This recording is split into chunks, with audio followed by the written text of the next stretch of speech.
On May 23rd, 2023, I made a few gear purchases in preparation for my upcoming trip to Japan. A Leatherman knifeless rebar, some gear on Nightcore, including this power bank, a Gearkeeper tool retractor, along with some other stuff, Rab vapor barrier socks, and a mesh bottle pouch to hold snacks. One of these purchases got me caught up in a scam. The first sign that something was amiss was this fraud warning I got 2 days later. Someone was trying to take out cash at this Walmart, which happened to be more than an hour away from my home. After a quick check with my wife, it was clear this wasn't us, and my card issuer was able to kill it. They weren't sure how the card got breached, but their investigators were digging into it. Since these were the only things I had purchased recently with this card, I was pretty sure from the get-go that one of these purchases led to the fraud.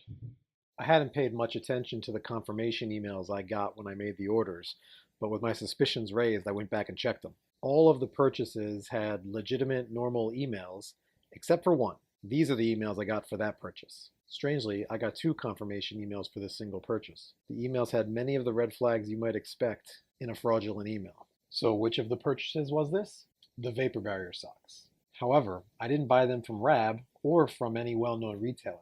I could only find my size on some obscure website called men-outdoor.com. The socks didn't come before I left for Japan, but I was still within the 3 to 15 day window of the email, so I left hoping they'd be here when I got back. They were not, but this was a goofy, fake-looking knockoff ring and some janky certificate. I didn't immediately connect the knockoff ring with any gear order, so I emailed them for a tracking number on June 26th. This led to an email back and forth that I'll show you here in text format. In their first reply, they said they had shipped it to me, and they provided a screenshot of tracking information. The tracking information only showed from Los Angeles onward. Strangely, it didn't seem to match the return address in Texas. I'm pretty sure things shipped from Texas don't go through Los Angeles on the way to the Chicago area. It was around this time that I figured out what was going on, but I kept emails going anyway just to see where they would go. They asked for a picture of what I did receive, and they tell me it's a mistake and the ring I got was worth $400. They say I should keep it, and they'll still give me a partial refund. Not really interested in keeping a knockoff ring or their partial refund. We go back and forth and it gets pretty repetitive until they finally stop replying.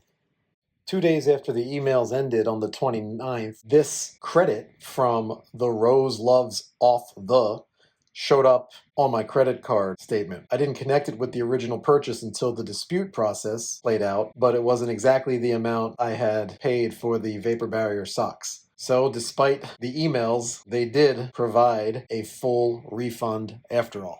So what was going on here? This appears to have been some variation of a brushing scam. In a brushing scam, they send stuff to your doorstep and then use that delivery to masquerade as you writing positive reviews of themselves. I'll link to this article in the comments below if you want to dive in more. So what do we know about our scammer? We interacted with 3 domain names, the original store's domain name, men-outdoor.com, and then 2 from the service emails. The package had a return address in Texas, and the credit card statement got us another domain name, supposedly out of Dublin, Ireland. If we go to look at the domain names, the first one is protected, and you can't figure out anything about it, but the last 3, the 2 service ones, and Shop Watit are all registered in Hong Kong.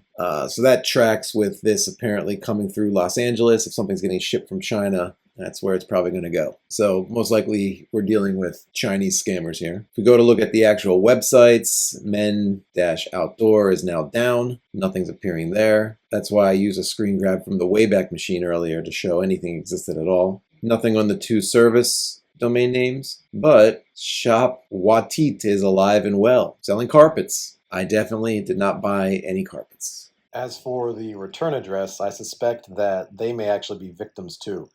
When you look up their address on Google Street View, you can see they have a sign on the fence. It's pretty hard to read, but I think it says, all parcels and letters for shipping center are returned. Please take back to something, sender maybe? So whoever owns this property doesn't seem to be part of this scam. So what's the lesson here? I got way too comfortable ordering from small cottage gear makers and got used to ordering things from random sites without really doing my homework. If I had done even cursory homework on this, Just a basic Google search, for example, I would have seen that this did not look good.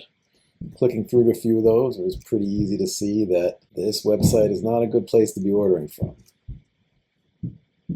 So if you don't want to get scammed like I did, do your homework on any retailer you're ordering from.